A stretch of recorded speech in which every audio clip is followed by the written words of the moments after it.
So hello students, welcome to my channel. I am the teacher over here and today I am going to write an 100-word essay on the latest hot topic social media. So let's begin. Social networking is a technology that is becoming more and more popular these days because of how user friendly it is. Social media websites like Facebook, Instagram, Twitter, and others enable people to communicate with one another across distance. When we look at social media's positive aspects, there are several advantages.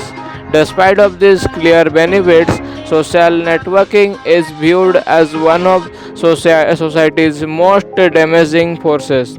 If social media is not used responsibly, it can have detrimental effects on the person who is using it. In conclusion, social networking has both advantages and disadvantages. Social media is harmful when used excessively but useful if used productively.